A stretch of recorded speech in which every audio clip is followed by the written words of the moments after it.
पटना की तस्वीरें देख रहे हैं आप। छात्रों का प्रदर्शन हो रहा है, लाठी डंडे चल रहे हैं। बीपीएससी के छात्र हैं और नोटिफिकेशन जारी करने की मांग कर रहे थे, प्रदर्शन कर रहे थे और पुलिस ने फिर लाठीचार्ज किया इनके ऊपर।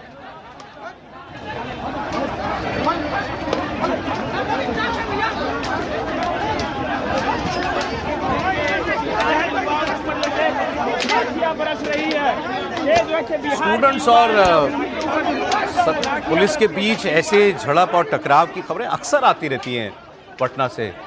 तो अब देख रहे हैं पिछले कई महीनों में ऐसा कई बार हो चुका है, किसी ना किसी इम्तिहान को लेकर के, कभी परीक्षा में नकल को लेकर के, कभी परीक्षा की तारीख को लेकर के, अब ये नोटिफिकेशन जारी करने को लेकर के। कल ही मंत्रिमंडल का विस्तार हुआ, मतलब कल ही सम्राट चौधरी की सरकार का विस्तार हुआ है पटना के अंदर।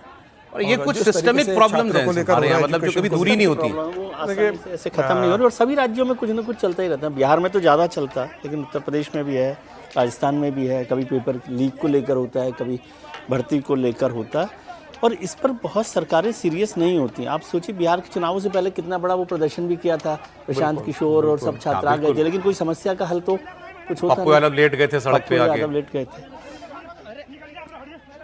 प्रशांत किशोर, वो अपनी छोटी सी ये सरकारी नौकरी का को लेकर के जितनी बड़ी तादाद में स्टूडेंट्स बैठते हैं ना इम्तिहानों में, एक तो वो तादाद बहुत बड़ी होती है, नंबर कम होता है। हाँ। और उसका प्रोसेस बहुत लंबा होता है। और सर उसके पीछे जो ये कोचिंग लॉबी है, अब तो कई बार वो बात आ चुकी है सामने, कोचिंग लॉबी उन्हीं की तो सारा चलता है ना काम। ये टीचर्स की वैकेंसीज को लेकर है, जो मेरी 46,000 से ज़्यादा की वैकेंसी है, उसको लेकर ये सारा कुछ।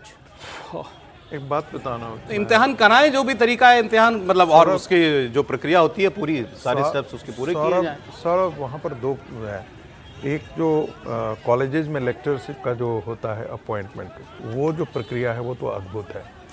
मतलब आप उसमें थोड़ा सा भी लीकेज का आपको सिस्टम नहीं मिलेगा। मैं स्वयं बिहार में 1-2 बार गया हूँ, तो मैं कह सकता हूँ कि उतना ट्रांसपेरेंसी मुझे कहीं और दुनिया बाहर में दिखाई नहीं दिया। लेकिन ये जो है बीपीएससी की जो परीक्षा होती है, इसमें हमेशा कहीं ना कहीं घपला वगैरह चीज़ें दिखाई देती है। केंद्र के स्तर पर आप देखें तो यूजीसी नेट की परीक्षा को लेकर के घपला, बाकी सारी चीज़ों को लेकर गया। मुझे लगता है कि जिस प्रकार से सरकारों को शिक्षा के अंदर जिस प्रकार से कड़ाई करके इन चीज़ों को ध्यान में रखना चाहिए, कहीं ना कहीं मुझे लगता है उसमें कोताही बरती जा रही है जी। और एक कोचिंग माफिया अलग से काम कर रहा है, फला माफिया अलग से काम कर रहा है, फला माफिया अलग से काम कर रहा है। इस माफिया राज से निकालना पड़ेगा बिहार के एजुकेशन सिस्टम। तो संजय सिंह टाइगर को मंत्रालय मिला है, ये शिक्षा विभाग। हाँ, कल तो विभाग बटे गए सारे। हाँ, संजय सिंह टाइगर को दिया है, भारतीय जनता पार्टी के पास है। संजय सिंह टाइगर मतलब भारतीय जनता पार्टी को मिला है शिक्षा। तो वो शिक्षा के क्षेत्र में क्या नया करते हैं देखना हो। बिहार की जो शिक्षा की बात है, शिक्षा स्वास्थ्य बहुत बुरी तरीके से बर्बाद है।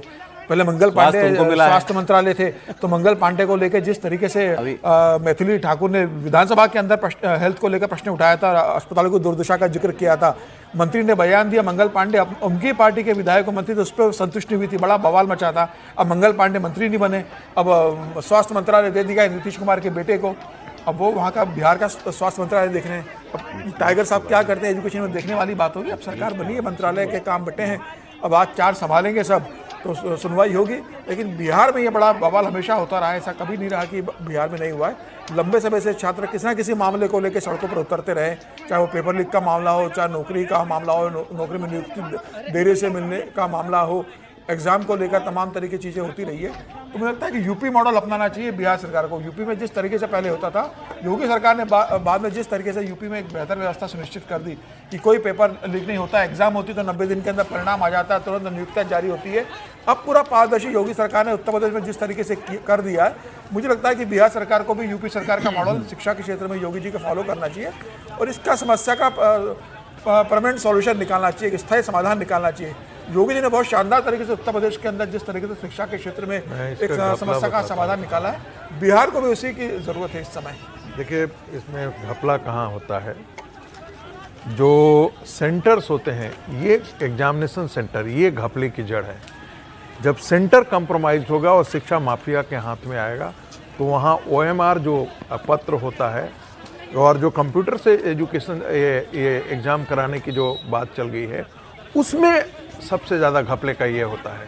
बैठता कोई और है, लिखता कोई और है, ये भी है करने की जरूरत। पहले से उनको प्राय एक कमरा ये तय किया हुआ है, यहाँ पर जाएंगे ऐसे टिक टिक टिक टिक टिक टिक होगा, वो कोई भी निकल रहा है। और मतलब ये बहुत रैम्पेंट तरीके से ये चल रहा ये जो है प्रदर्शन है पूरे ना, देश के अंदर। ये इसलिए है कि जब राइटिंग में सब्जेक्टिव एग्जाम होता था तो इस प्रकार की चीजें नहीं हुआ करती थी। आपके सितंबर में एग्जाम है, अभी तक आपने विज्ञापन जारी नहीं किया, तो आपने उसी का नोटिफिकेशन उसी है। का नोटिफिकेशन और Notification विज्ञापन जारी करें, आप इसको लेकर प्रदर्शन था कि भाई फिर ना टल जाए इम्तिहान। हाँ, वो उनका रोष ये है कि आपको जल्दी विज्ञापन जारी करना चाहिए, उसको लेकर ये प्रदर्शन। ठीक है सर। सौरभ, हम खुद 2 साल भुगते हैं शिक्षा का, मतलब हम मास्टर जो है मेरा 89 में हो जाना चाहिए था, 87 ये इनफैक्ट 91 में हुआ। उसके लिए सबसे बड़ा कारण था कि बिहार के अंदर 2 साल का लॉस हुआ था। पेपर टलते सेमेस्टर रहते। होता ही नहीं था टाइम पर, खत्म ही नहीं होता, एग्जाम ही नहीं होते थे।